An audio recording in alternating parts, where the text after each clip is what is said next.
I'll get started with the talk from our first speaker, our invited speaker, Dr. George Matsas. I'll say a few words about him. Okay. It's a pleasure to have him here. He's right here from the FQMSP. So Dr. George Matsas is a full professor at the Institute of Theoretical Physics at São Paulo State University and a senior researcher at the Brazilian National Funding Agency, CNPq. He works on the interface between gravity and quantum mechanics. Several of his former undergraduate and graduate students have received important professional acknowledgments. His work has been highlighted in forums such as Science, Nature, and Physical Review Focus. He is also a member of the São Paulo State Academy of Sciences, and it is a pleasure and an honor to have him here today to talk to us about time and the puzzle of the minimum number of standards to express all observables. Professor, thank you. Thank you very much for your very nice words. So thank you all for being here, and happy Mother's Day. And well, the lecture today is about how time is the answer or the way of resolving a controversy that lasts for 20 or 30 years. Okay. And so let me begin motivating. Okay, what's the motivation for this work? Okay, the motivation comes from a paper which was published in 2002 and was signed by three eminent high-energy physicists, Duff, Okun, and Veneziano. And the abstract, we can read in the abstract of this paper the following. This paper consists of three separate articles on the number of fundamental dimensional constants in physics. We started our debate in the summer of 1992 on the terrace of the famous CERN cafeteria. In the summer of 2001, almost 10 years later, we returned to the subject to find out that our views still diverged and decided to explain our current positions. So the idea here is to explain how time resolves this controversy and what is the number of fundamental constants. And just to make sure that you don't think that this is a philosophical question depending on what we understand by fundamental, I will begin qualifying what we understand by fundamental. So before all, I would like to make sure that you realize that this is one question with one answer. Okay, before going to the solution, let me say that Okun advocated for three constants associated with the three standards: standard of distance, time, and mass. Veneziano, based on string theory, he based two constants. And Duff did not give a definite answer. He said that depending on the observable you are going to measure, you need different constants, and so there isn't a single answer to this question. But the three of them agreed about how to define this, how to define a constant to be fundamental. So by fundamental constant,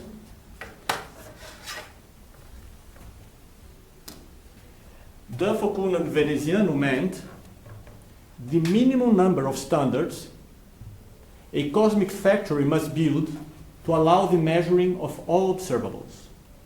So the question is, how many lines of production of standards a cosmic factory of standards must have in order to produce the set of standards delivered to all laboratories, to all labs, to give chance to these observers, experimentalists, to make their measurements and compare the results.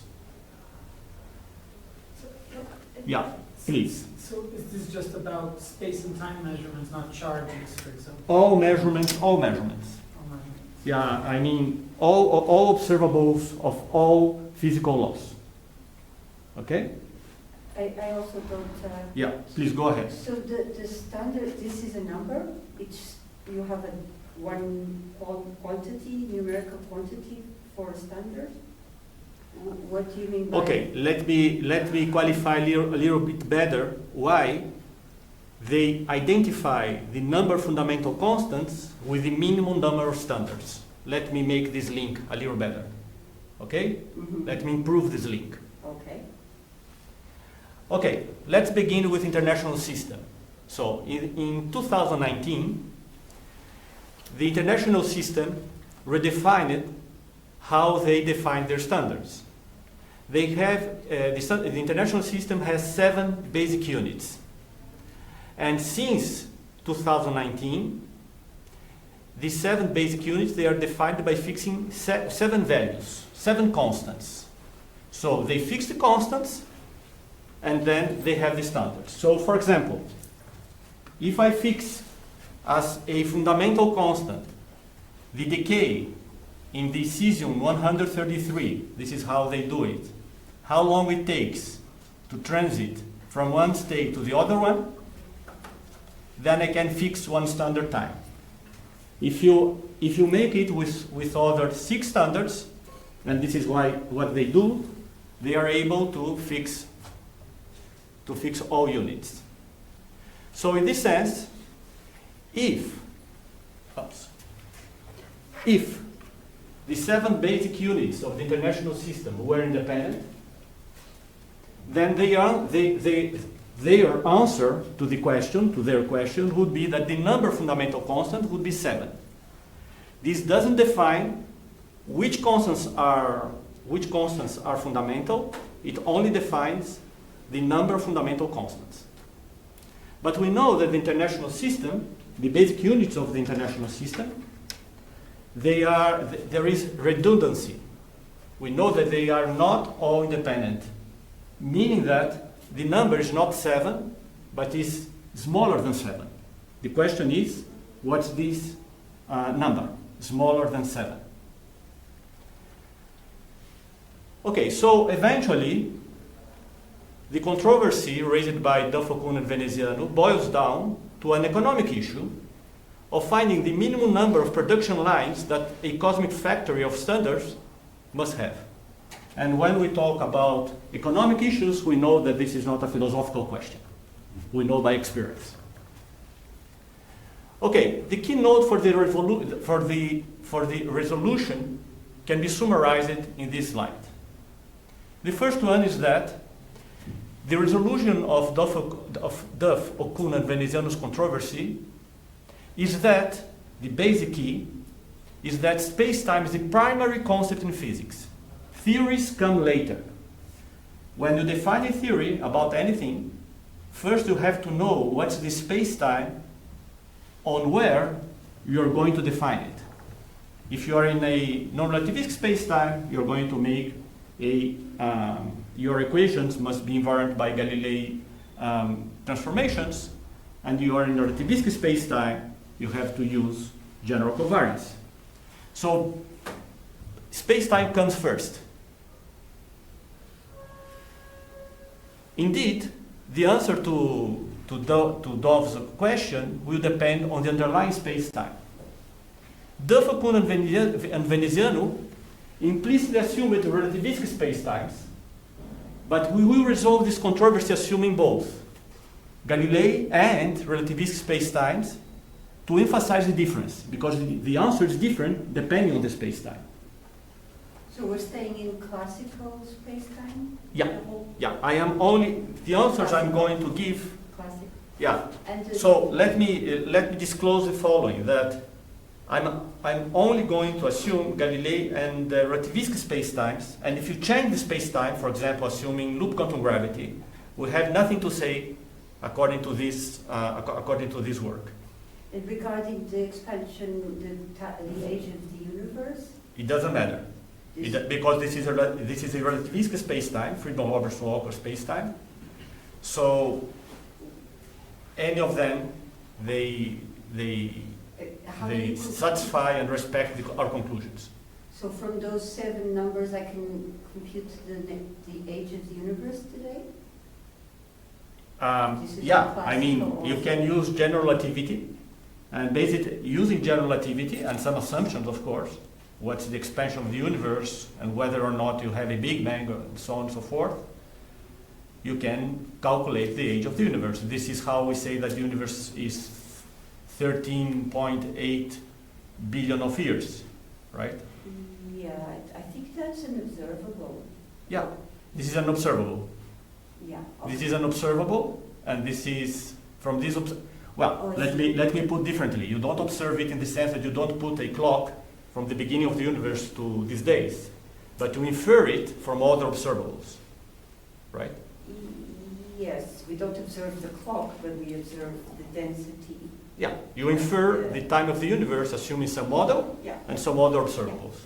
Okay. And, Now, for the sake of simplicity, only for the sake of simplicity, rather than discussing all relativistic spacetimes, I'm going to focus on the simplest one, which is the Minkowski spacetime, which is the relativistic counterpart of the Galilei spacetime, only because, for the sake of simplicity, because all conclusions that are going to be reached assuming the Minkowski spacetime are going to be valid in any relativistic spacetime. Okay? This is just for the sake of simplicity. Okay, let's go on.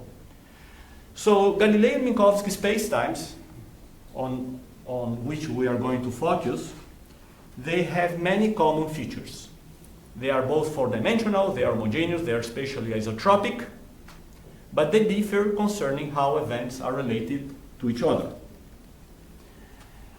So, let me give a flash course on the Galilei spacetime itself. Okay? So, first of all, Galilei spacetime is foliated with equivalence classes of simultaneous events. These events are in equivalence classes because if O1 is simultaneous to O2, O2 is simultaneous to O1, and if O1 is simultaneous to O2, and O2 is simultaneous to O3, O1 is simultaneous to O3. So these are the foliations that represent the equivalence classes of simultaneous events. But this is not only this. These simultaneous spaces, they are Euclidean spaces. And Euclidean spaces are manifolds, is a manifold, there are R3, endowed with a metric, the Euclidean metric. And in order to test whether or not you are in a Euclidean space, meaning that you have to test Euclidean axioms, you need bona fide rulers. What are bona fide rulers?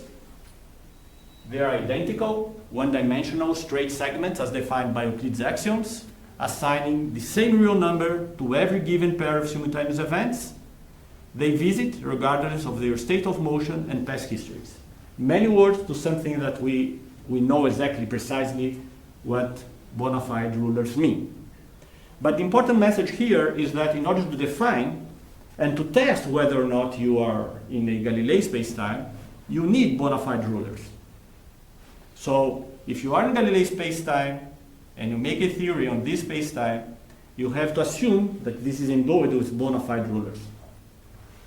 But not only this, you have to assume that the spacetime is endowed with bona fide clocks. Why? Because a very non-trivial assumption, the second non-trivial assumption of Galilei spacetime is that if you have two equivalence classes, the time that a bona fide clock takes from any event from one equivalence class to the other one, independently of the events here and there, is the same. This time interval, they are going to be the same. This is a quite non-trivial assumption. And now I have to define what are bona fide clocks. Bona fide clocks are basically the following. They are point-like apparatuses that ascribe the same real number, time interval, to any given arbitrarily close causally connected pair of events they visit, regardless of their past history and state of motion, provided these events are arbitrarily close. So again, this is very important, bona fide clocks, and this is what we use in physics, are apparatuses that ascribe the same real number to any given arbitrarily close causally connected pair of events they visit, regardless of their state of motion and past history. What Galilei space-time requires is much more than this, right? They require that the time interval of arbitrarily distant events on given equivalence classes, they measure the same time interval. So this is a quite non-trivial assumption. Okay, so the message is that Galilei space-time demands the existence of clocks and rulers. This is something that all of us know, but I would like to make sure why this is so. Now, Minkowski, yeah, please. I just want to understand something. Are you saying that bona fide clocks and rulers are necessary for us to make sense of the theory, or Yeah. just to test it? Both things. Because in order to make sense, you have to be able to test. So in order to make sense of the construction of Galilei space-time, you need these apparatuses. In order to test whether or not you are in Galilei space-time, you have to test whether or not these conditions, delta t is equal to delta t here, and these other conditions that the Euclidean axioms hold on every Euclidean space, they are valid. So But- both things. Yeah, but is it still meaningful to state that we are satisfied with Galilei space-time, even though we only have approximations for bona fide rulers and clocks? Well, if you have only only approximate bona fide rulers and bona fide clocks, you can eventually only claim that you are approximately in a good approximation in a Galilei space-time. Can I ask a question? Yeah, sure. About the bona fide clocks, please. Yeah, It's written there, arbitrarily close. close. And causally connected. Yeah. What do you mean by causally connected? Causally connected means that a clock must be able to visit both events. Because if they are causally not connected, a clock cannot, if they are space-like. I see. It must be in the same foliation. Yeah, if it's outside one of the events is outside the future light cone, then they are not causally connected, and the clock cannot measure a time interval or ascribe a time interval between both events. But now I'm confused as well, because I thought this spacetime didn't have the light cone structure. What? I thought this spacetime didn't have any light cone structure. Yeah, yeah. It's just that it is. Bona fide clocks is much more general. That is going to be used in relativistic spacetimes and in Galilei spacetime. So, in order to apply this in a Galilei spacetime, all you need is to have an event in the future of this Right. Cauchy surface. Okay, so no light cone, just an event that is in the future. Yeah. Okay. Yeah, right. So the light cone only applies in relativistic spacetimes. It's maybe Good. because you have arbitrarily close, so you cannot be arbitrarily close if you don't have the light cone. No. I mean, by arbitrarily close, I mean delta t is arbitrarily small. Anything is smaller than anything in your theory. Okay? Going to zero. And then again, causally connected, you said it means that they are in the same foliation? Causally connected, no. Because It's I thought they were outside. not- No, they cannot causally be. connected means that they are causally connected in the sense that a clock can depart from this event and reach this other event. Now, in Galilei spacetime, if you have this sigma t and this belongs to any other sigma t prime with t prime larger than t, they are causally connected. Okay? Now, if on the other hand you have a p prime which belongs to the same sigma t, then they are causally they are not causally connected because they are the present of each other in Galilei space-time. It would have to take 0 time to go from P to P prime. This would not be physical. Yeah. Okay, so causally connected means that in this case, that in the Galilei space-time case, that one event belongs to one simultaneous class, the other event belongs to some other in the future of this one.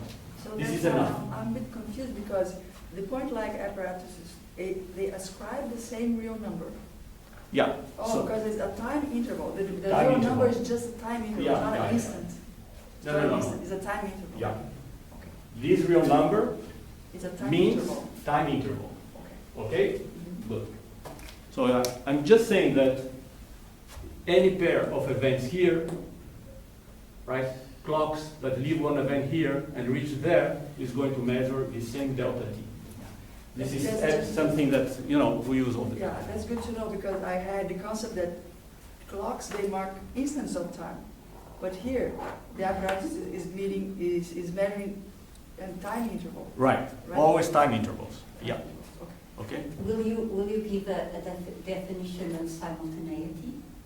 Simultaneity. Simultaneity is by definition those events that are causally disconnected, that you cannot, in Galilei space-time, you cannot reach one event from the other event. So in Galilei space-times, given one sigma, events which are in the future are those events that you Yes. can reach from events in P. Yes, Right. it's my Fast. Sorry, I meant how can I perform an observation? So not the theoretical definition, but if I am a physicist in a lab, how can I perform an observation that will say 2 events are simultaneous? Well, if you cannot reach, if you take 2 events, and in principle, right? I mean, in the lab but in principle, if you have 2 events, and you cannot reach 2 events, P1 and P2, and you cannot reach P2 from P1, neither P1 from P2, then you have events that are simultaneous in Galilei space-time. So GR more or less, right? GR? Like No. In GR, I'm going to GR. I'm going next in GR, okay? Okay, but the important thing is that just to make sure that we are all on the same page, that Galilei space-time demands only the existence of clocks and rulers to be defined and to be tested. Now, Minkowski space-time holds over 2 different pillars, completely different pillars. The first one is Galilei principle of relativity, namely that identical experiments conducted by distinct congruences of inertial observers lead to equivalent results.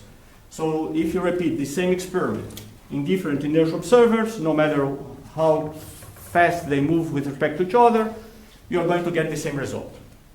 The second one is that the causality surfaces are absolute, meaning that they are a property of the space-time. So now, some of us translate it, or in general, say differently or rephrase it, saying that word lines of light rays in the vacuum are absolute. Namely, they do not depend on the emitter. I do not like the second way of phrasing the second pillar, because it gives the impression that relativity depends on light. The relativity depends on massless particles, and it doesn't, right? If massless particles did not exist, gravitons or photons, whatever, we still could live in relativistic spacetimes. Okay, it doesn't depend on the existence of light.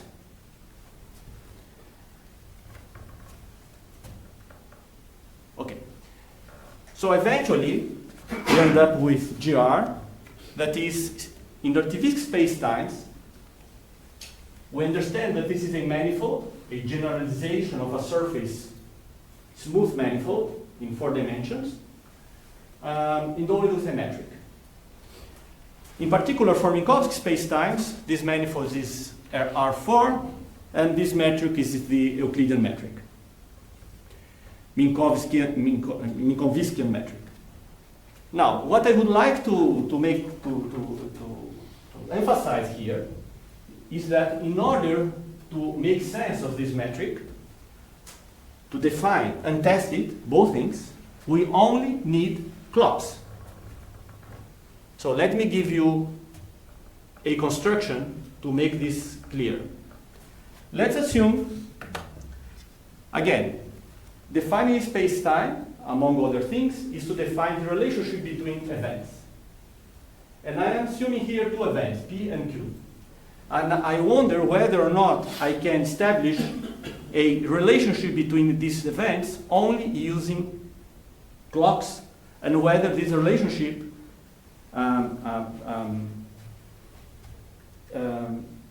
reflects what we understand by the line element of the space-time. And the answer is yes for both. Let us see how. The construction is the following. Assume an inertial observer passing through one of the events. Here is our inertial observer passing through P. And the protocol is, as to this observer, who has a bona fide clock, okay, he's endowed because he's in relativistic space-time, he needs it. We will see that he needs a bona fide clock in order to define it. He sends a high energy particle, or a light ray if you want, towards to the event P. So he finds out what is the event R, such that when he sends this light ray, it reaches Q. Then it measures the time interval between R and P. This is one time interval, delta tau RP, the observer has to measure. Then, at Q, a light ray sent back to the observer, which reaches the observer at this event S. And this observer measures then its second time interval with his bona fide clock, delta tau PS. Okay, he has two time intervals. The protocol then says multiply these two quantities and call it delta S PQ. Okay? Why this is important?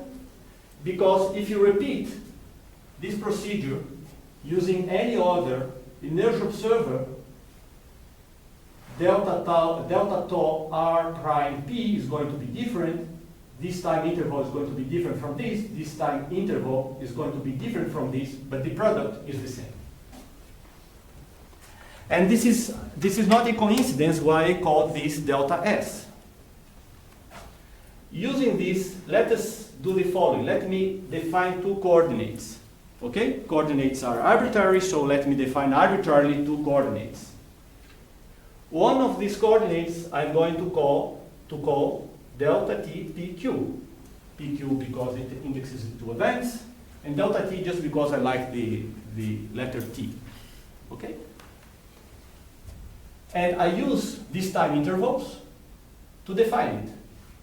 Both of them. Here I have a minus, here I have a plus, and then I have two coordinates. Now isolate these quantities. Isolate these quantities in terms of delta t and delta L, and plug it here. You are going to get the line element in Cartesian coordinates. Okay? This is the line element of Minkowski spacetime we are used to in Minkowski spacetime when we use Cartesian coordinates. So in order to define it, meaning to test whether or not you are in a relativistic spacetime, because when P and Q are arbitrarily close, then this is always true. It approximates to this. You only need clocks. So the message here is that, sorry. Any questions about this construction? Yes. Yeah, please. Because to me it seems that light is fundamental in this reasoning or not. Okay, no, because of the following.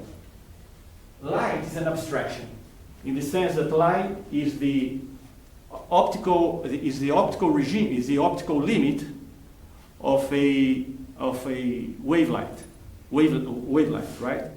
So what we call light rays has frequency going to infinity, meaning infinite energy.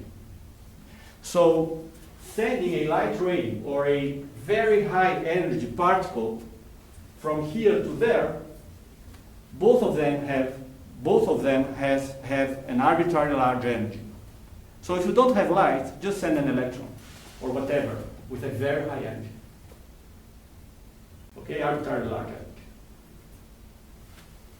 Good. Any other question? Okay.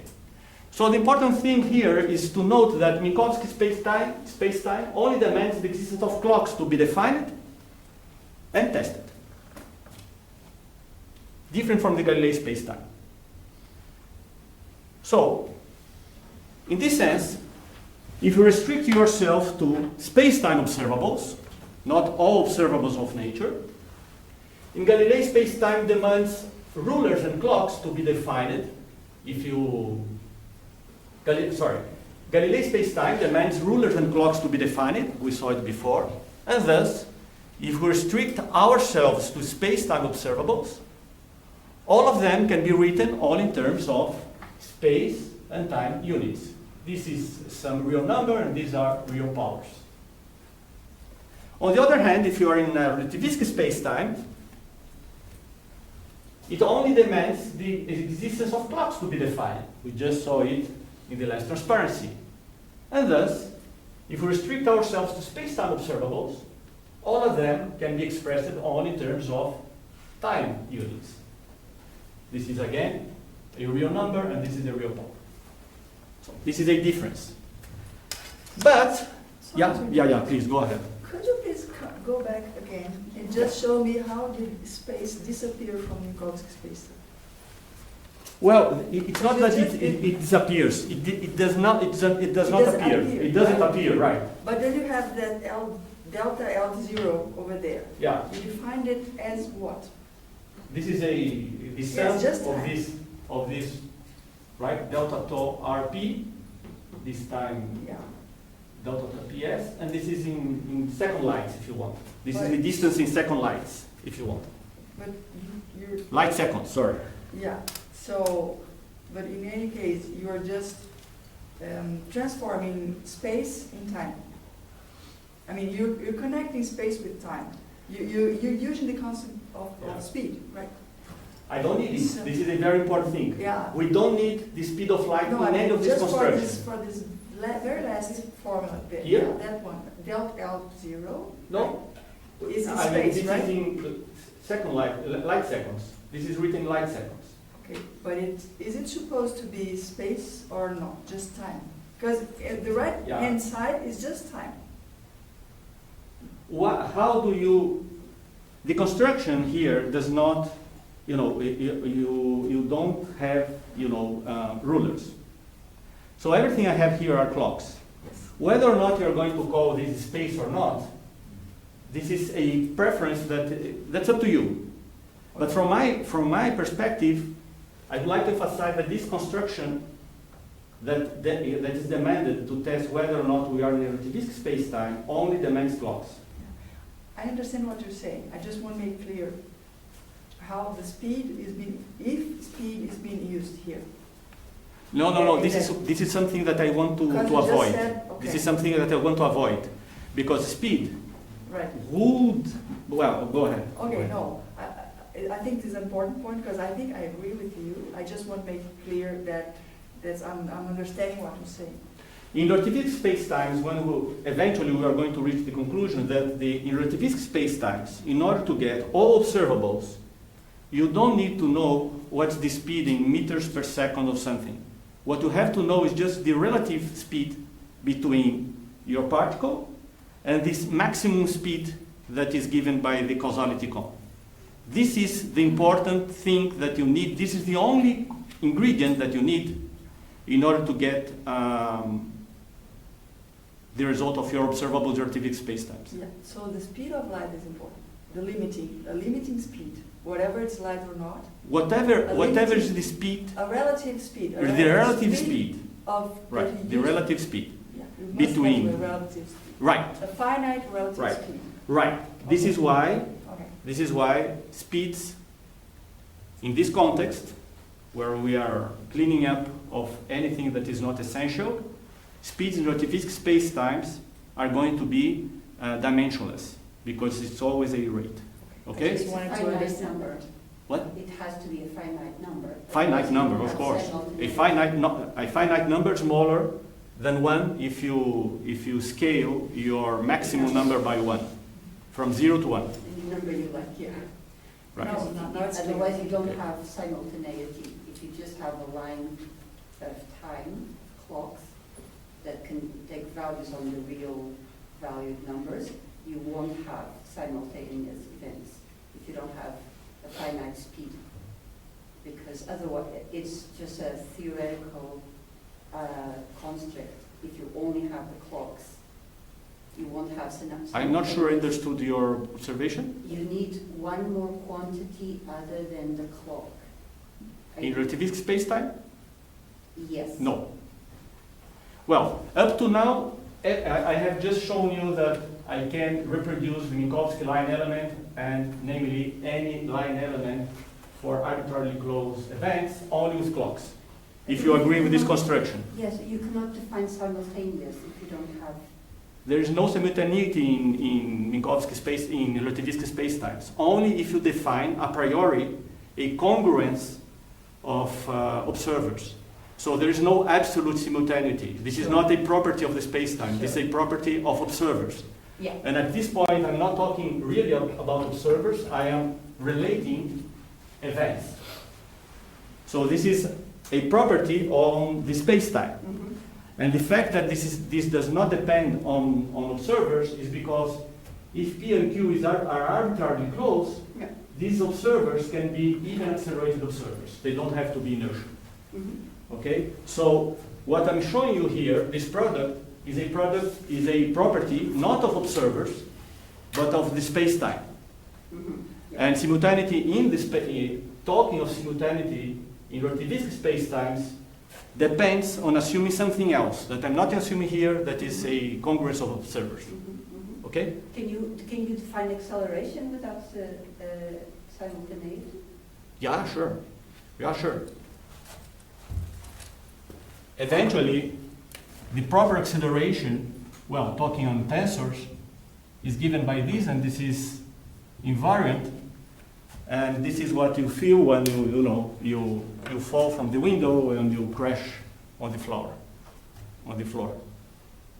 Yeah. Okay, and this does not depend. This does not depend on the simultaneity concept, because simultaneity has to do with the congruence of observers, and what you feel when you crash on the floor does not depend whether or not some observer says, "Oh, I think the acceleration was large," or "Oh, I think the acceleration was not." This is the proper acceleration. Okay? Yeah. Okay. Okay, so this puts a lower bound on the number of units that I need to express all observables, because if I restrict myself to space-time observables, in Galilei space-time I need 2 units, 2 standards, and in relativistic spacetimes I need 1 unit. But life is more complicated. We would like to know what's the upper bound, because we are looking for an upper bound for the minimum number of standards to express all observables, not only space-time observables. So now we have to look for this upper bound. Okay, so one transparency just to jump from the international system to the NKS system. As an obvious first upper bound, we could use 7, which are the 7 basic units of the international system. I think all of us agree that with these 7 units, we can express all observables of nature defined in our spacetimes. Yeah, go ahead, please. Yeah, I just want to confirm something. Oops. it is expected that the argumentation for Minkowski spacetime to eventually result in the same one from Galilei spacetime if you take C to infinity? No, no, no, no. The construction of this is a lore that, but you know, the Minkowski spacetime has a completely different structure from the Minkowski spacetime. What happens is that depending on the observable that you are analyzing, you can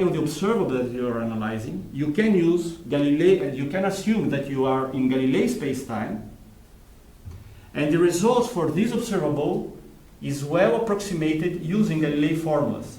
But this does not change the fact that the relativistic spacetime are manifolds and orders and metric, four-dimensional metric, and the Galilei spacetime are not, are completely different. This is like, you know, in Galilei spacetime is like making this light cone, opening both sides to the surface, to the simultaneous surface. So the structure is completely different. Yeah, basically you can never get a Riemannian metric from Lorentzian. Good. Right? Well, yeah, if you want. Yeah. That's Yeah. the fundamental reason? Is that what you're saying? Well, I have to think a little bit of it, but I think this is a good guess. Okay? Okay.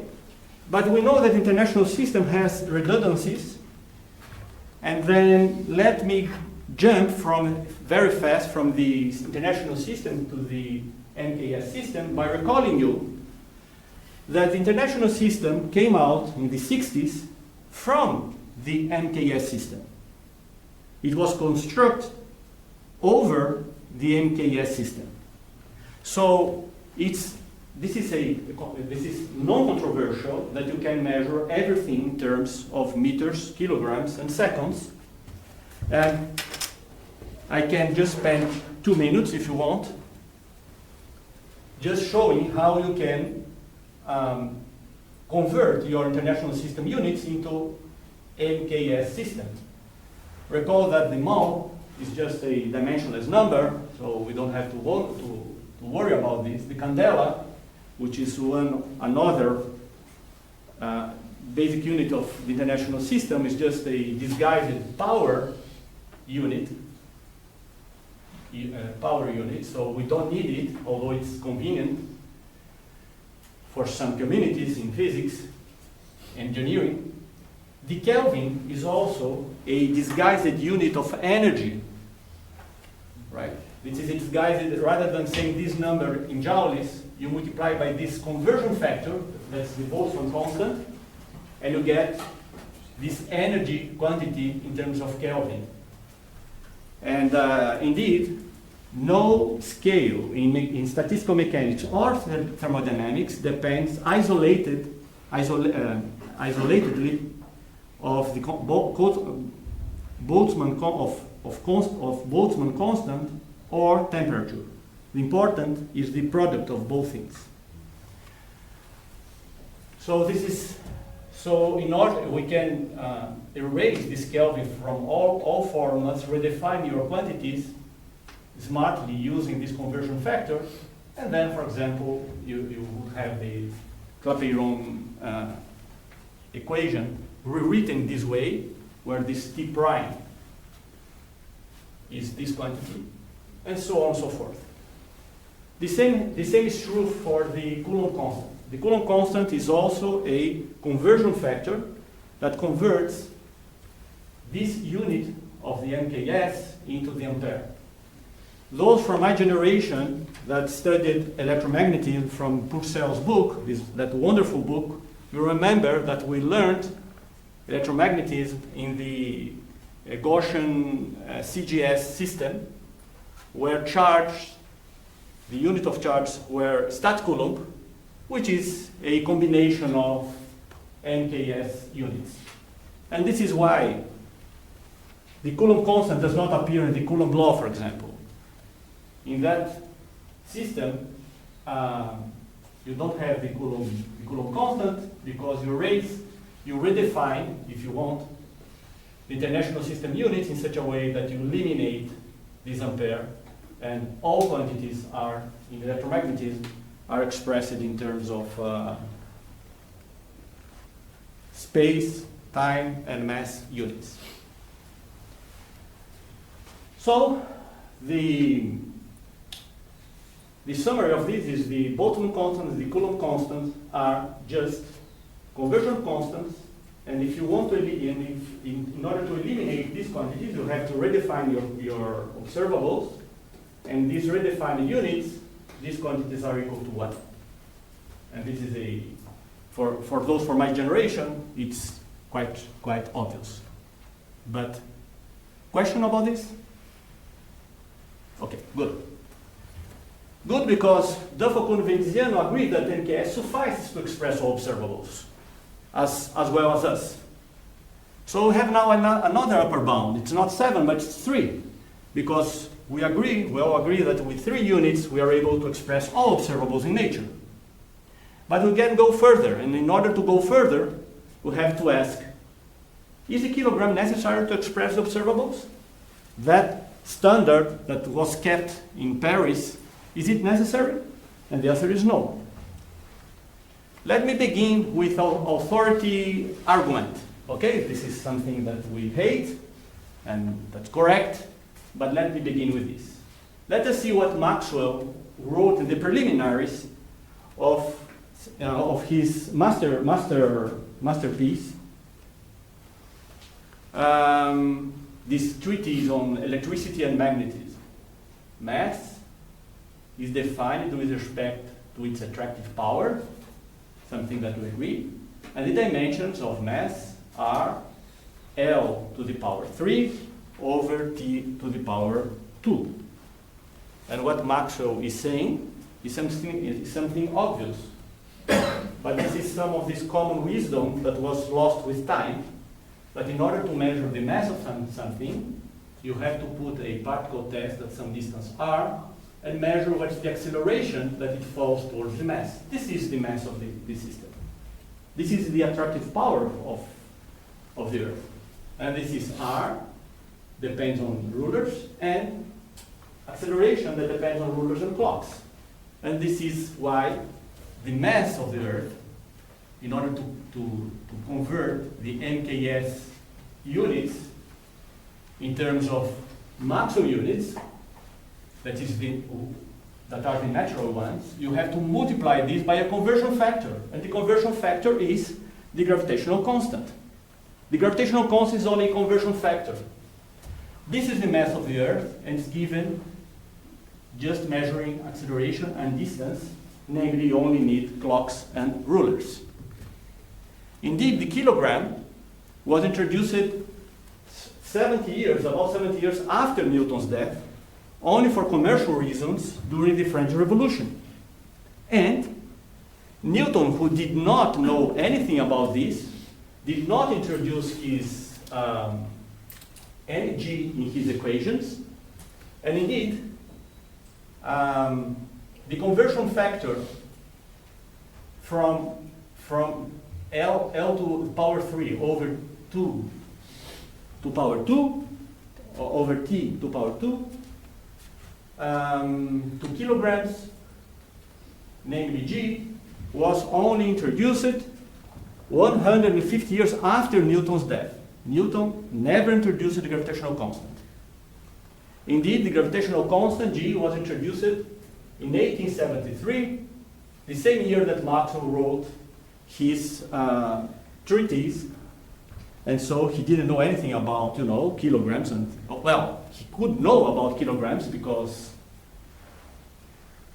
of French Revolution, all this, but he knew that it was only a conversion, a convenient unit. Namely, we don't need nothing but clocks and rulers in order to measure mass. Just Yeah, go ahead. historical question. Yeah, sure. Total ignorance. How did Newton express his law without the constant? Well, in 2014, we can read in Queen Speak, Newton did not express his law of gravitation in a way that explicitly included the constant G. Its presence was implied as if it had a value equal to 1. It was not until 1873 that this G was introduced for other reasons. To convert to kilograms. Right, so Yeah. All right. He introduced exactly like this. Okay? Good.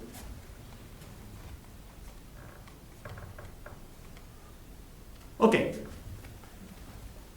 So from 3, now we go to 2. And this closes the question in Galilei spacetime, because the upper bound is equal to the lower bound, meaning that you can express all observables in Galilei if you define your observables from laws defined in Galilei spacetime with two units depending on 2 standards, space and time. But in relativistic spacetimes we are interested in, we still have a problem because we have not a convergency.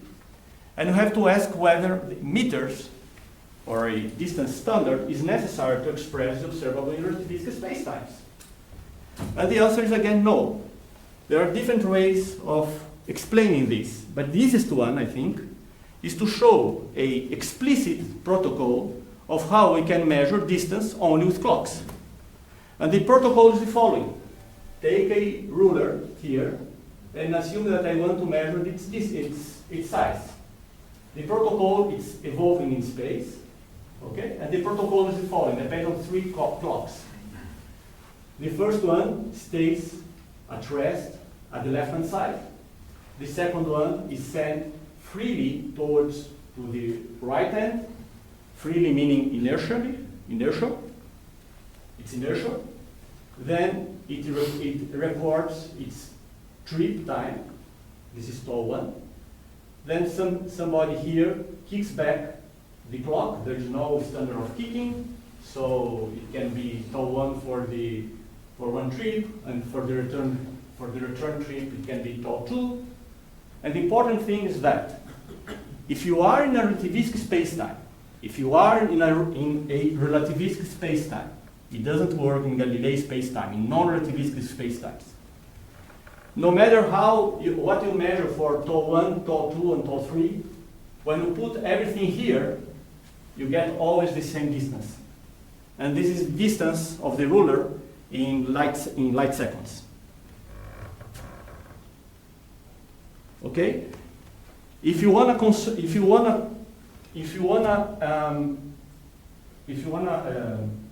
convert it into meters, well, we have to invent a standard of meter, whether it's that. If this is the one that is in Paris, then you have to multiply this by the speed of light.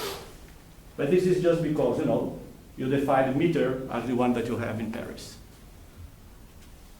So all this boils down that in relativistic spacetimes, in addition to the Boltzmann constant, the Coulomb constant, the gravitational constant, the speed of light is also a conversion factor that converts this quantity in time into a meter. So this is also, in the relativistic spacetimes, a disguised time unit. This is not so in Galilei spacetime. In Galilei spacetime, it's legitimate to wonder what's the speed of light in the ether, okay? Because Galilei spacetime has this preferred reference frame. But we don't have it here in these units, where all these quantities, where all observables are measured in time units, all these conversion factors are equal to 1, and speeds are dimensionless. Well, oops. Now the upper bound is not anymore 2, but is 1. And this closes the question in relativistic spacetimes. In relativistic spacetimes, answering the question due to Duffel, Kuhn, and Veneziano, all observables can be expressed in time units, and the cosmic factor must only deliver standard clocks. Thus the answer to those questions is not 3, is not 2, is 1. Now, let me go back and link this to the fundamental constant, because I told you in the beginning that the fundamental constants are linked to the units that you need, the minimum number of units that you need to express all observables. Now let me go back, since we know that the standard is 1, we have only one time standard. How can we link it to this fundamental constant? Well, as I told you, I'm not saying that there is a non-ambiguous way of saying which one of the constants is the fundamental constant. I'm just saying that you only need one constant, and we call fundamental, to fix this time standard, this time unit. And how do you do this? For example, in order to fix this 1 second, this is standard of 1 second, it corresponds to these billions of oscillations of some line of radiation of the cesium-133. And then we can elect this, we can elect this constant as a fundamental constant, as Duffer-Venezian's fundamental constant. And instead of delivering bona fide clocks all over the universe, it's enough to say, look, test whether or not your lines of cesium are constant with bona fide clocks that you have to have because you are in relativistic spacetimes, assume. Test whether or not they are constant and whether or not the number is, and fix, if it's constant, fix this number of oscillations to be 1 second.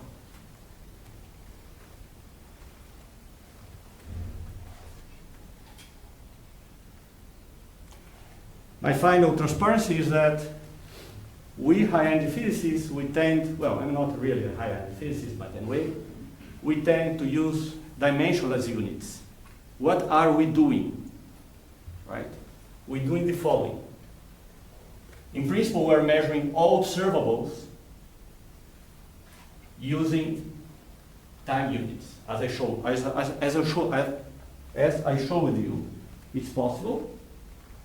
In particular, the Planck constant has this value in time units. And then, once we are convinced that this Planck constant is constant, but in order to know whether or not it's constant, we still need the bona fide clocks that relativistic spacetimes and Galilei spacetime is endowed with. So you need it to know that this is constant. But once you test and you know that this is constant, then you can redefine all your observables in terms of h bar. And doing this, h bar is equal to 1, and all observables become dimensionless.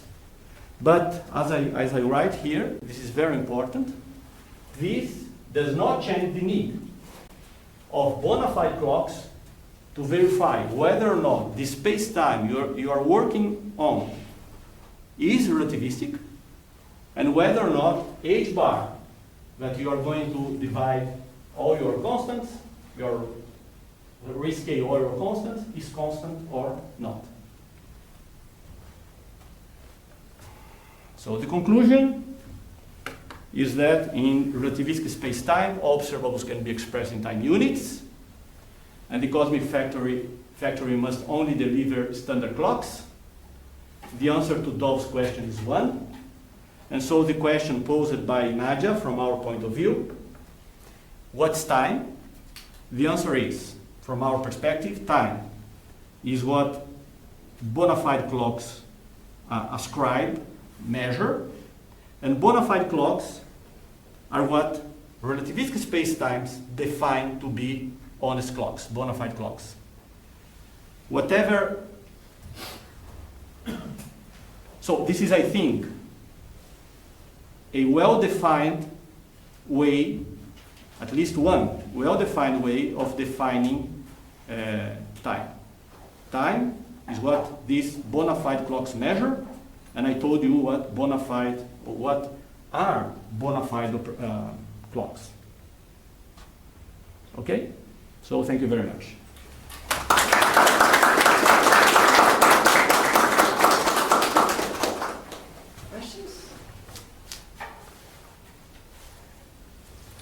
Sorry, I think there was, I wanted to distinguish two concepts that seem to come up. One is, what is the basic structure of the space-time that you need? So, in one case, it was Galilean space-time, which I think, by the way, has more structure than just the hypersurfaces. It has a time metric, it has a standard of inertia as well, inertial motion. And the other thing is, well, instrumentally, what is it that we need to set a standard for?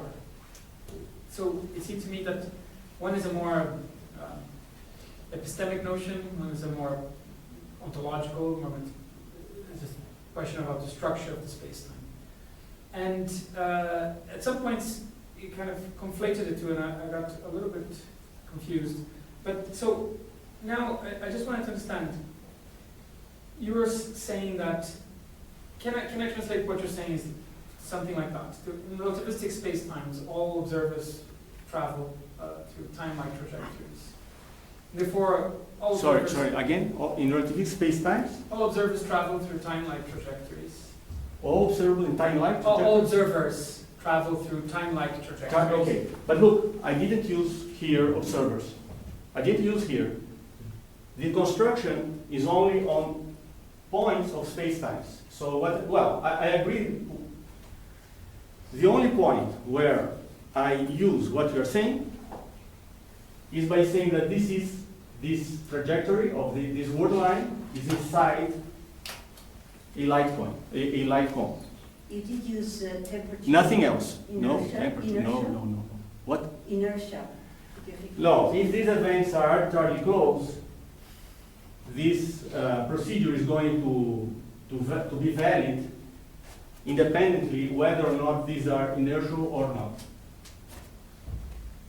Because arbitrarily, for arbitrarily closed events, the space-time boils down to Minkowski space-time. So in order to realize in what relativistic space-time you are, what you have to do? You have to have all your events and see whether or not each one of the events with all their neighboring events satisfies this relation, right? With some delta S. What's the delta S between these relations? So this is very costly. So rather than doing this, we say, look, rather than asking to experimentalists to do an infinite number of experiments, I will just give you the metric, G. And this makes, all the job. But go ahead. I was going in that direction here. So you said earlier that you're not really using the light cone structure of space-time. No, I'm just saying here. No, I'm not using what I am using here. I'm only using that this light ray or high energy, particle that is sent.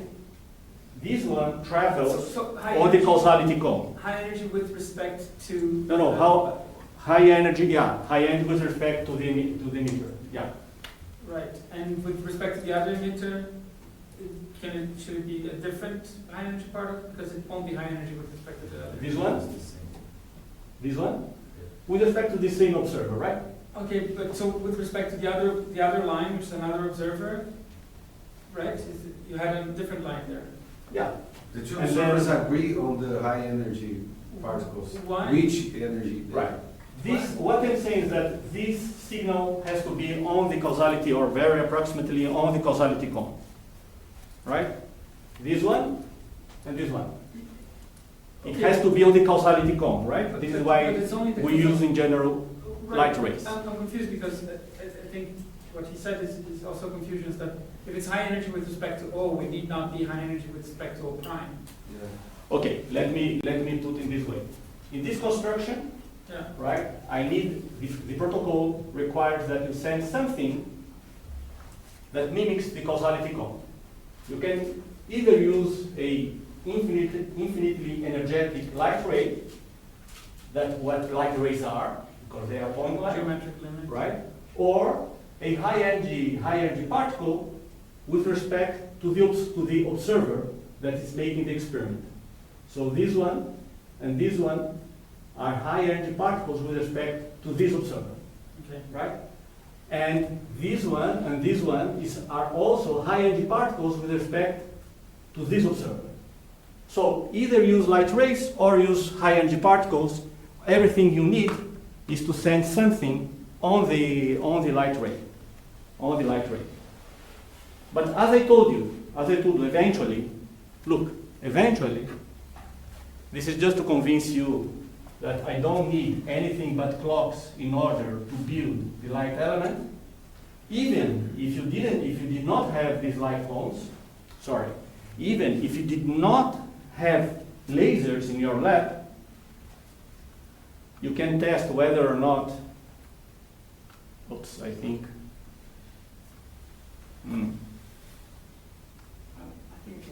okay. My point, one of the points that I was making is that I think maybe you don't need to ask for that much. You're helping yourself already to some structure of space-time. You're helping to, in the Galilean case, you're helping yourself to some structure of space-time that is background and asking a different question about the epistemic principles. What is it that you set a standard for, need to set a standard for? And so in the case of the light cone, I would just help myself to the light cone and say, there is a light cone. And, no, okay, I agree. There is a light cone, but I call this causality cone. Because even if you don't have a light cone, you still have, in relativistic spacetimes, a causality cone that defines what are the events that you can reach from those that you cannot reach. And I only wanted to make the point is that even if you don't have zero energy particles, photons or gravitons or whatever, you still, the relativistic spacetime does not depend on this. Does not depend on the existence of light. Okay. So can you give me, for example, what is the standard in terms of seconds? What is the standard of weak hypercharge? Or something like that? Well, I don't have this I don't have this, no. The answer is I can't, because what are the units in the international system? I have no idea. So if you don't have an idea, how can I? What I'm saying is that if this is measured in MKS or an international system, and I'm sure this can be converted into seconds as the Planck, anything. Okay, this is the whole point. It doesn't depend on pinpointing one observable. Whatever observable you're talking about, this has to be expressed in the international system, and if this is true, this is going to boil down to be expressible in terms of time. This seminar did not hold on anything but space-time. It does not hold, it does not depend on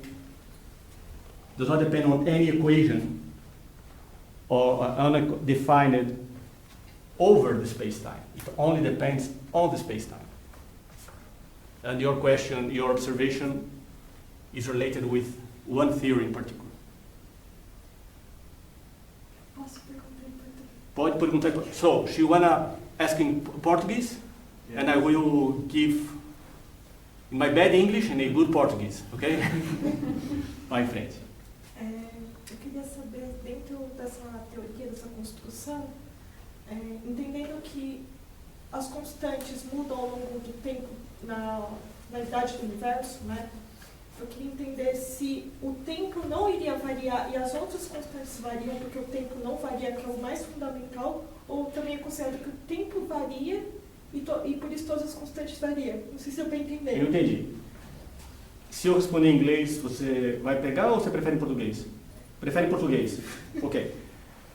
Could you just rephrase the question? Yeah. So The question is very interesting. Is the following: how all this scheme fits if the constants vary with time.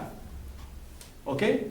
A questão toda que você está colocando é, bom, como tudo isso, como essa estrutura seria afetada se as constantes, elas variassem no tempo. Ok? Ao longo do universo, né? O tempo do universo, tá. So, the answer, eu translate, the answer is the following. Depends on what you call a constant. So, if the speed of light varies, then you are not in a relativistic space-time. And I have nothing to say about this, because all the construction is based on assuming relativistic spacetimes, or Galilei spacetimes, but relativistic spacetimes. Se você estiver mudando a velocidade da luz, então você não está mais no espaço-tempo da relatividade.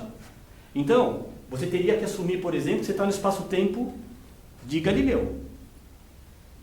E aí você teria uma velocidade que muda no espaço-tempo de Galileu, e aí você teria dois padrões. Certo? What I'm saying is that, in principle, you could say, look, my speed of light varies, so I am not in relativistic space-time, I am in a Galilei space-time, where the speed of light is a legitimate observable, because this is the observable of how fast a light ray moves in the preferential frame of the ether. And you have distance standards, meters, and rulers to test it. And you can test it. Certo? Now, mas vamos assumir agora que quem muda a constante de Planck. But let us assume now that the Planck constant changes. Then this is fine.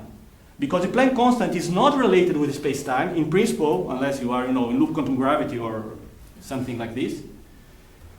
In which case I have nothing to say. In which case I have nothing to say, because this is not a relativistic space-time.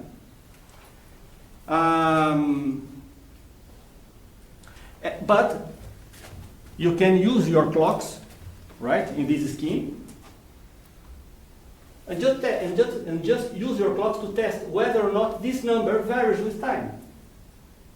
And then you can say, look, I am in a relativistic space-time, but this constant that scales the angular momentum of particles, and particles is something that is beyond the space-time, is a structure that put over the space-time, changes with time, in which case you would need to change the equations of quantum mechanics in a relativistic space-time eventually, in principle. It could be possible. So the answer to your question is, it depends on what constant you're interested in. Depende em qual constante você está interessado. We do need to say, I will try also to say in Portuguese, that in cosmology it is not possible to have a varying speed of light.